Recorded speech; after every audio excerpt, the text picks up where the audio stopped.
শুভ সন্ধ্যা। আজ আমি এসএফআই এর একজন প্রাক্তন কর্মী হিসাবে আপনাদের সামনে লাইভে এসেছি। আপনারা বর্তমান যে দেশের পরিস্থিতি, সেই পরিস্থিতির কথা আপনারা অনেকেই জানেন। এই পরিস্থিতিতে দাঁড়িয়ে আজকে স্বাধীনতার এত বছর পরেও আমাদেরকে দাসপুরের মাটিতে দাঁড়িয়ে উত্তরাধিকার যাত্রা করতে হচ্ছে। কারণ এই উত্তরাধিকার যাত্রা স্বাধীনতা সংগ্রামীরা যে পথ আমাদেরকে দেখিয়ে গিয়েছিলেন, সেই পথ, সেই আদর্শ যাতে আমরা ভুলে না যাই, সেই জন্যেই আজকে আমাদের এই উত্তরাধিকার যাত্রা। আগামী 12ই জানুয়ারি 2026 দাসপুর 1-এর গোপালনগর থেকে খাঞ্জাপুর পর্যন্ত প্রায় 15 কিলোমিটার রাস্তা পদযাত্রার মাধ্যমে আমরা মানুষের সামনে তুলে ধরবো কেন এই উত্তরাধিকার যাত্রা আমাদেরকে নামতে হচ্ছে স্বাধীনতার 1 বছর পরে। আপনারা প্রত্যেকেই জানেন যে স্বাধীনতা আন্দোলনে ভারতবর্ষের মধ্যে যে দুটি প্রদেশের সব থেকে বেশি অবদান ছিল, তার মধ্যে একটি হলো বাংলা। অন্যান্য অংশেও, দেশের অন্যান্য অংশের মানুষরাও তাদের সাধ্যমতো স্বাধীনতা আন্দোলনে ঝাঁপিয়ে পড়েছে, কিন্তু সব থেকে বেশি যে দুটি প্রদেশ, পাঞ্জাব এবং বাংলা, তাদের স্বাধীনতা সংগ্রামীদের ইতিহাস বলবার নয়। তার মধ্যে মেদিনীপুর এবং মেদিনীপুরের মধ্যে দাসপুর হলো অন্যতম সেই জায়গা যাকে বিপ্লবের মাটি বলে অভিহিত করা হয়। একের পর এক স্বাধীনতা সংগ্রামী তারা ঘর, পরিবার, পরিজন সমস্ত কিছু ছেড়ে দিয়ে তারা শুধু দেশ মাতৃকাকে স্বাধীন করার বাসনা নিয়ে ইংরেজদের গুলির সামনে বুক পেতে দিতে দ্বিতীয়বার ভাবেন। আপনাদেরকে যদি দাসপুরের এই স্বাধীনতা আন্দোলনের ইতিহাসটা যদি সংক্ষেপে যদি আমরা বলি, তাহলে সেখানে উঠে আসবে 1888 সালে চুয়ার বিদ্রোহকে সমর্থন করায় নারাজলের জমিদার চুনিলাল খানকে বন্দী করে ইংরেজ। তারপরে কাঁসাইয়ের জল গড়িয়েছে, এই অববাহিকা দিয়ে দীর্ঘদিন ধরে গড়িয়েছে। তারপর 1905 সালে বঙ্গভঙ্গের প্রতিবাদে নারাজল বন্ধ পালিত হয়। গ্রামবাসীরা কাঁসাইয়ের স্নান করে খালি পায়ে বন্দে মাতরম ধ্বনিতে গ্রাম পরিক্রমা করেন। 1907 সালে গুপ্ত সমিতির জন্য হাটগেছিয়াতে ক্ষুদিরাম বসুর ডাক লুণ্ঠনের ঘটনা আপনারা অনেকেই জানেন। 1920 সালে প্রিন্স অফ ওয়েলস ভারতে আসেন। প্রতিবাদে মেদিনীপুরে হরতাল শুরু হয়ে যায়। দাসপুর ছিল তার পূর্বভাগে। এখানে মেদিনীপুর অর্থাৎ অবিভক্ত মেদিনীপুর জেলার কথা বলছি আমরা। 1930 সালে 7ই এপ্রিল লবণ আইন অমান্য, শ্যামগঞ্জে লবণ তৈরি করা হয়, বিদেশি পণ্য বর্জন করা হয়, পুড়িয়ে ফেলা হয়। স্থানে স্থানে আমরা আমাদের পূর্বপুরুষেরা পিকেটিং করেন, তারা প্রতিবাদ ইংরেজদের বিরুদ্ধে গর্জে ওঠে। সেই বছরই এই ঘটনাকে সামনে রেখে 1930 সালের 3রা জুন চেচুয়াহাটে অত্যাচারী ভোলা দারোগা, দাসপুর থানার দারোগা ছিলেন অত্যাচারী ভোলা দারোগা, তাকে জনরোষে পড়ে মৃত্যুর মুখে চলে যেতে হয়। তার সেই মৃত্যুর পুরোহিত হিসেবে সবার অগ্রে যিনি ছিলেন তিনি হলেন বিপ্লবী মৃগেন্দ্রনাথ ভট্টাচার্য। পরে তাকে জেলে যেতে হয়। পরে তিনি জেল থেকে ছাড়া পাওয়ার পর কমিউনিস্ট আন্দোলনের সঙ্গে যুক্ত হন এবং তিনি দাসপুরের বিধায়ক হিসেবে নির্বাচিত হন। এবং এই ঘটনার পর, ভোলা দারোগাকে খুন করার পর 6ই জুন চেচুয়াতে পুলিশ সার দিয়ে নদীর অপর পাড়ে দাঁড়ায় এবং এই দিকে তখন স্বাধীনতা সংগ্রামী, সাধারণ গ্রামবাসী সবাই প্রতিবাদ আন্দোলন করতে শুরু করে। সেই ওই নদীর ওই পাড় থেকে গুলি করে 14 জনকে হত্যা করে সেই শহীদ বেদি আজও মানুষের গায়ে কাঁটা দেয়। এবং শুধু 14 জন মারা যাওয়া নয়, 145 জন নানাভাবে তারা আহত হয়েছিলেন। এরপর 1932 সালে 30 এপ্রিল দাসপুরের বীর সন্তান 2 বিপ্লবী প্রদ্যোৎ ভট্টাচার্য এবং প্রভাবশু শেখর পাল কর্তৃক ডগলাসকে হত্যা করা হয়।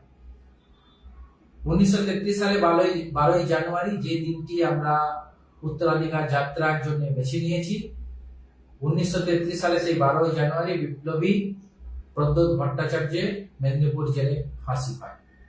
1934 সালের থেকে 1938 সাল ভারত রক্ষা আইনে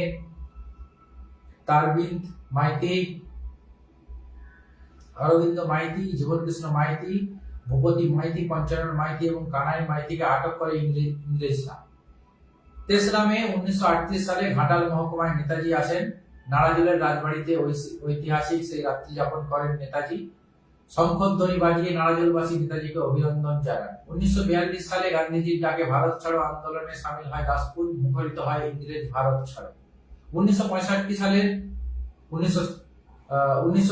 সালের 15ই আগস্ট স্বাধীনতা প্রাপ্তি হয়। সাম্রাজ্যবাদ বিরোধী সংগ্রামের ইতিহাসে দাসপুরের এই উজ্জ্বল যে ইতিহাস তা মানুষ মনে রেখেছে, কিন্তু অনেকাংশেই যেন সেটাকে ভুলিয়ে দেওয়ার চেষ্টা হচ্ছে। এই প্রসঙ্গে কথা বলতে গিয়ে আমি এক প্রবাসী ভারতীয়র গল্প আপনাদের সামনে তুলে ধরবো। এক প্রবাসী ভারতীয় জাপানে বাস করতেন, দীর্ঘদিন বাস করতেন। তিনি দীর্ঘদিন বাস করার যে পাড়ায় বাস করতেন, সেই পাড়ায় একাধিক মানুষকে তিনি ডেকে, অর্থাৎ জাপানি মানুষকে ডেকে তিনি তাদেরকে চা খাইয়েছেন, তাদের সাথে গল্প করেছেন, তাদের সাথে ভাব জমানোর চেষ্টা করেছেন। কিন্তু পরে একদিন, প্রায় 10 বছর থাকার পরেও কোনো জাপানি তাকে ডেকে বাড়িতে চা খাওয়ান। সেই প্রসঙ্গে তিনি যখন একজন জাপানি ভদ্রলোককে জিজ্ঞেস করলেন যে, আচ্ছা বলুন তো, আমি আপনাদের সঙ্গে এত বছর থাকলাম, অথচ আপনারা আমাকে ডেকে একবারও বাড়িতে নিমন্ত্রণ করে চা খাওয়ালেন না কেন? সে প্রসঙ্গে তখন এই জাপানি ভদ্রলোক বলেছে, আসলে আমরা ইতিহাস থেকে শিক্ষা নিই। ভদ্রলোক অবাক হয়ে তাকিয়ে রয়েছেন তার দিকে। তিনি বলেছেন যে, ভারতীয়দের ইতিহাস, সেই ইতিহাস থেকে আমরা শিক্ষা নিয়েছি। বলে কি রকম? তিনি ওই জাপানি ভদ্রলোক তখন বলেছেন যে, ইংরেজরা মাত্র কয়েক হাজার, হয়তো 10,000, 20,000 মাত্র ভারতবর্ষ শাসন করেছে, পরাধীন করে রেখেছে 200 বছর।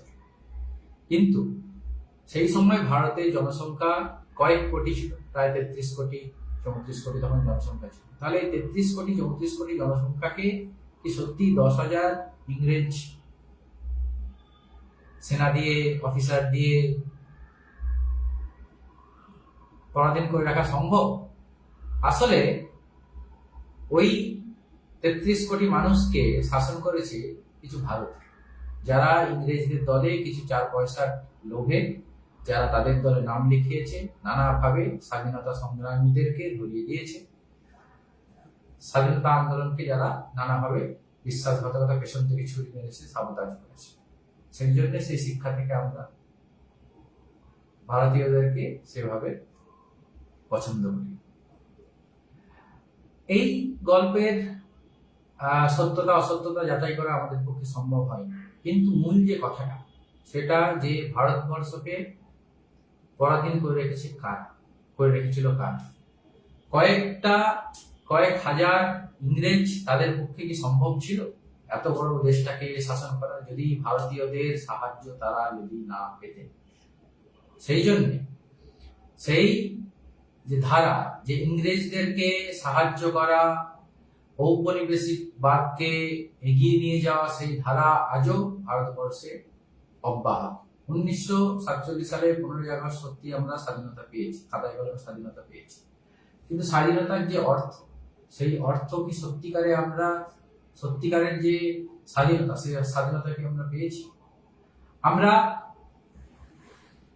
সংবিধানের দেওয়া মৌলিক অধিকার, খাদ্য, বস্ত্র, বাসস্থানের যে অধিকার, সেই অধিকার থেকেও আজকে আমরা বঞ্চিত। শিক্ষার হাল শুধু পশ্চিমবঙ্গ নয়, গোটা দেশের কি অবস্থা আপনারা জানেন। নরেন্দ্র মোদী প্রথমবার ক্ষমতায় আসার পর তিনি বলেছিলেন 2022 সালের মধ্যে দেশের প্রত্যেকটি মানুষকে পাকা ঘর দেওয়া হয় গরিব মানুষকে। আজকে 2026 সাল পড়তে গেল, 2025 শেষ হলো, 2026 পড়তে চলেছে, সেই প্রতিশ্রুতি পালন হয়। বরং উল্টো দিকে আমরা কি দেখেছি, যে দিল্লিতে গরিব খেটে খাওয়া মানুষের ছাদ, দেওয়াল, তাদের স্বপ্ন, তাদের আশ্রয়স্থল, ভবিষ্যৎ সমস্ত কিছু বুলডোজার দিয়ে ভেঙে দিয়েছে দিল্লির এই সরকার। শুধু ঘর বাড়ি ভেঙে দেওয়া তা না, আপনারা এখন সব থেকে বড় সোশ্যাল মিডিয়াতে চর্চা হচ্ছে যে বিষয়টি নিয়ে, সেই আরাবল্লী, সেফ আরাবল্লী যে মুভমেন্ট শুরু হয়েছে, সেই আরাবল্লী নিয়ে কি ঘটনা ঘটছে আপনারা সবাই জানেন। আরাবল্লী হিমালয় থেকে প্রাচীন একটি পর্বতমালা, পাহাড়।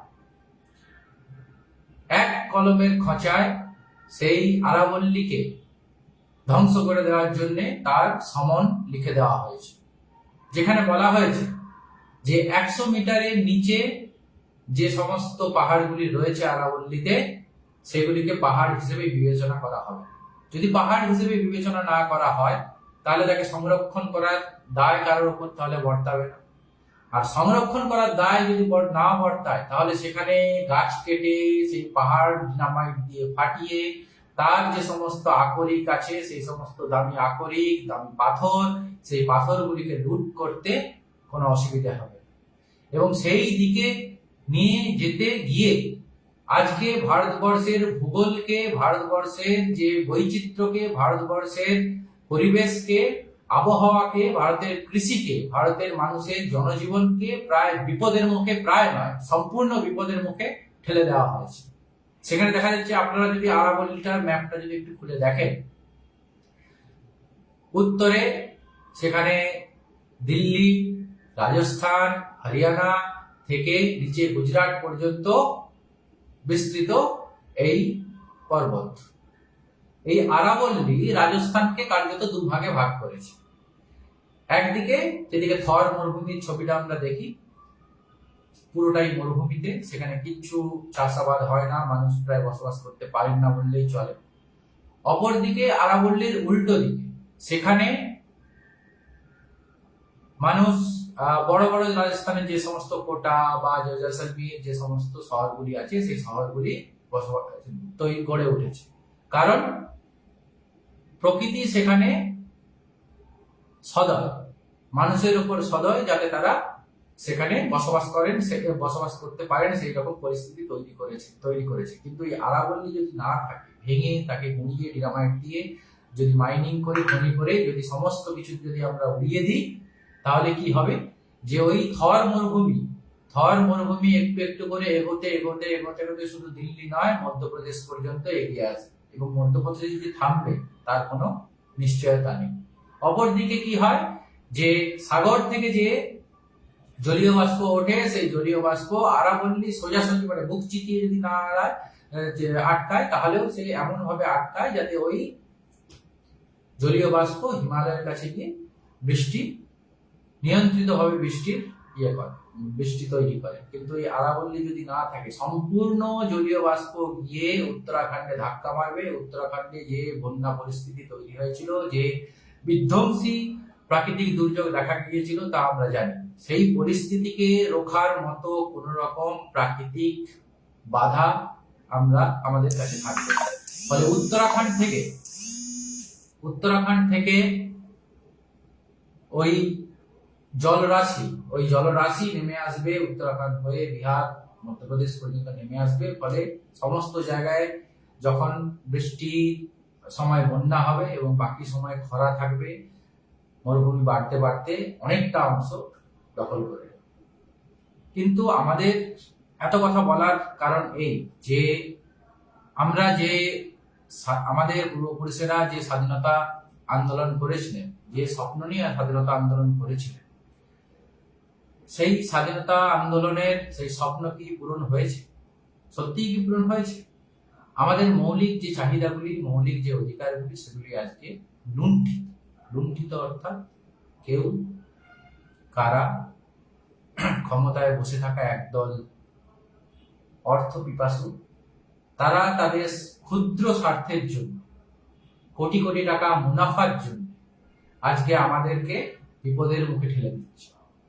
সেই জন্য আজকে আমাদের এই উত্তরাধিকার যাত্রা শুধু যে প্রকৃতি ব্যবসা তা নয়, এছাড়া আপনারা জানেন যে ভারতের স্বাধীনতা আন্দোলনের যে ইতিহাস, সেই ইতিহাসকে নানাভাবে ভুলিয়ে দেওয়ার চেষ্টা হয়। সেই ইতিহাস যাতে আমরা ভুলে না যাই, আমরা যেন ভুলে না যাই যে সর্দার বল্লভভাই প্যাটেল আরএসএস কে ব্যান করেছে, নিষিদ্ধ ঘোষণা করেছে। আপনারা জানেন স্বাধীনতার পরে গান্ধীজিকে গুলি করে মারে নাথুরাম গডসে। এই নাথুরাম গডসে সম্পর্কে একটা মজার কথা আছে। এই প্রসঙ্গে বলতে চাই যে স্বাধীনতার প্রায় 6 মাস পরে গান্ধীজিকে হত্যা করা হয়। তো তার মানে এটা 6.5 মাস পরে গান্ধীজিকে হত্যা করা হয়। তো তার মানে নাথুরাম গডসে ওই সময় বন্দুক চালাতে জানত, এবং শুধু বন্দুক চালাতে জানা নয়, সে বন্দুক জোগাড় করার ক্ষেত্রে সক্ষম ছিল। কিন্তু ইতিহাসের ভারতের স্বাধীনতা আন্দোলনের ইতিহাসের বইগুলোকে আখমারাই কলের ভেতরে ঢুকিয়েও যদি আমরা ঘোরাই, তাহলেও কোথাও এমন কোনো তথ্য বেরিয়ে আসবে না যে এই আরএসএস দ্বারা স্পন্সর্ড নাথুরাম গডসে ইংরেজদের দিকে পরাধীন ভারতে একটা ঢিল পর্যন্ত শুনেছে। আসলে কি জানেন তো, ওই যে জাপানি ভদ্রলোক বলেছিলেন যে আমরা কেন ভারতীয়দেরকে সে অর্থে বিশ্বাস করি না, কারণ ভারতীয়রাই ভারতীয়দেরকে শাসন করেছিল। এই যে নাথুরাম গডসে এবং আরএসএস এর যে সমস্ত লোকেরা, এরাই হচ্ছে সেই সমস্ত লোক যারা পেছন থেকে ছুরি মেরেছে ভারতের স্বাধীনতা আন্দোলনকে। বারবার আমরা ইতিহাসের পাতা থেকে তার উল্লেখ পাই। আমরা জানি সাভারকার, যিনি নিজেই নিজের নামের আগে লেখেন বীর। কি অর্থে বীর ছিলেন তিনি বীর ছিলেন যে ইংরেজদের পায়ে ধরে মুচলেখা দিয়ে, একাধিকবার মুচলেখা দিয়ে তিনি জেল থেকে বেরিয়ে এসেছেন। শুধু জেল থেকে বেরিয়ে আসাই না, তিনি পরিষ্কার তার মুচলেখাতে লিখেছেন যে তিনি ভারতের স্বাধীনতা আন্দোলনকে সমর্থন করবেন না, বদলে তিনি ইংরেজদের স্বার্থে তিনি কাজ করবেন। এবং তার জন্য ওই সময় স্বাধীনতার আগে 60 টাকা করে তিনি মাসিক পেনশন পেতেন। যতদিন বেঁচে ছিলেন ততদিন পর্যন্ত তিনি ওই 60 টাকা করে তিনি পেনশন পেতেন ইংরেজদের কাছ থেকে। তাহলে ভেবে দেখেছেন, স্বাধীনতার আগে 60 টাকা মানে আজকে হয়তো কয়েক লক্ষ টাকা। সেই কয়েক লক্ষ টাকা তিনি ভাতা নিতেন ইংরেজদের কাছ থেকে সাভারকার, যাতে ভারতের স্বাধীনতা আন্দোলন সফল না হয় তার চেষ্টা করার জন্য। শুধু কি সাভারকার, আমরা কি ভুলে গেছি যে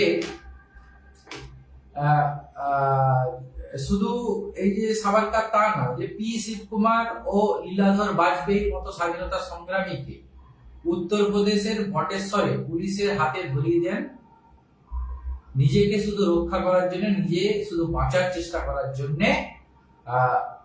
আমাদের অটল বিহারী বাজপেয়ী প্রধানমন্ত্রী হয়েছিলেন আরএসএস এর লোক। অনেকেই হয়তো জানেন ঘটনাটা, কিন্তু অনেকেই হয়তো জানেন না। আবার আমরা কি ভুলে গেছি যে এই ভারতবর্ষে বঙ্কিমচন্দ্র সাম্প্রতিক ঘটনা যে বঙ্কিমচন্দ্রকে কিভাবে বিজেপির একজন নেতা কিভাবে কার্যত বাজে ভাষায় তাকে আক্রমণ করেছে, সেই সমস্ত ঘটনা আমরা ভুলে যাই। এই আরএসএস বিজেপির কথা বলতে গেলে যারা আজকে দেশটাকে আদানি আম্বানিদের কাছে বেচে দেওয়ার জন্য উঠে পড়ে লেগেছে, তারা আজকে চেষ্টা করে যাচ্ছে যে ভারতের স্বাধীনতা সংগ্রামে যেহেতু তাদের কোনো যোগদান নেই, তাদের কোনো ভূমিকা নেই, তাদের কোনো পজিটিভ ভূমিকা নেই, কেবলমাত্র পেছন থেকে ছুরি মারা ছাড়া, তারা আজকে চেষ্টা করছে যে সেই স্বাধীনতা সংগ্রামের ইতিহাসটাকে ভুলিয়ে দেওয়ার চেষ্টা করেছে। আজকে সর্দার বল্লভভাই প্যাটেলকে বিজেপি আরএসএস নিজেদের লোক বলে চালানোর চেষ্টা করছে। কারণ কি বলুন তো? কারণটা হচ্ছে যে আরএসএস বিজেপির কাছে আজকে ভারতের সামনে দাঁড় করানোর মতো এমন কোনো নেতা নেই, এমন কোনো কেউ নেই যে হচ্ছে স্বাধীনতা আন্দোলন বা বিপ্লবী হিসেবে তাদের সিম্বল, তাদের আইকন হিসেবে তৈরি হতে পারে। সেই জন্য যে সর্দার বল্লভভাই প্যাটেল গান্ধীজির হত্যার পরে, নাথুরাম গডসের হাতে গান্ধীজির হত্যার পরে আরএসএস কে ব্যান করেছিল, সেই আরএসএস, সেই বিজেপি আজকে সর্দার বল্লভভাই প্যাটেলকে নিজেদের লোক বলে চালানোর চেষ্টা করছে। কিন্তু ইতিহাস ভুলিয়ে দেওয়ার চেষ্টা করলেই তো ইতিহাস ভুলে যাবে না মানুষ। সেই জন্যে সেই ইতিহাস যাতে আমরা না ভুলে যাই, দাসপুরের ইতিহাস, দাসপুরের স্বাধীনতা সংগ্রামের ইতিহাস, বিপ্লবের ইতিহাস, বিপ্লবের মাটির ইতিহাস, যে মাটির প্রতিটি কোণায় স্বাধীনতা বিপ্লবীদের একটা একটা ফোঁটা রক্ত মিশে আছে, সেই মাটিতে দাঁড়িয়ে যাতে আমরা ভুলে না যাই যে আজকের পরিস্থিতি যাই হোক না কেন, স্বাধীনতা সংগ্রামের সেই যে ইতিহাস, সেই ইতিহাস আমাদেরকে মনে করতে শেখায় যে এই দেশ যতই ইংরেজ এবং ইংরেজদের পাচাটারা পদদলিত করে রাখার চেষ্টা করুক, আজকে আমরা সেই ইতিহাস, সেই যে ঐতিহ্য, সেই ঐতিহ্যকে আমরা বয়ে বেড়াচ্ছি। ফলে 12ই জানুয়ারি 2026 আপনারা সবাই স্বাধীনতা সংগ্রামীদের সেই ইতিহাসকে আরো একবার মনে করার জন্য, আরো একবার তাদেরকে নতমস্তকে যে প্রণাম করার জন্য আসুন আমরা একসাথে পা মেলাই। গোপালনগর থেকে খাঞ্জাপুর পর্যন্ত, দাসপুর 1 গোপালনগর থেকে দাসপুর 2 খাঞ্জাপুর পর্যন্ত প্রায় দীর্ঘ 15 কিলোমিটার রাস্তা। আপনারা আসুন, যে যতটা পারবেন, যেখান থেকে পারবেন এই রাস্তায় আপনারা পা মেলান। পা মিলিয়ে আপনারা স্বাধীনতা সংগ্রামের সেই যে ইতিহাস, সেই ইতিহাসকে আরো একবার তুলে ধরার চেষ্টা করুন। শুধু মনে মনে আমরা মনে রাখা বা ইতিহাসের বই পড়াটাই যথেষ্ট নয়, আমাদেরকে চেষ্টা করতে হবে যাতে আমরা সেই স্বাধীনতা আন্দোলনের, স্বাধীনতা সংগ্রামীদের যে ইতিহাস, তাদের যে স্বপ্ন, সেই স্বপ্নকে সম্পূর্ণরূপে বাস্তবায়িত করার জন্য আমরা আজকে যেন এই উত্তরাধিকার যাত্রায় পা মেলাই।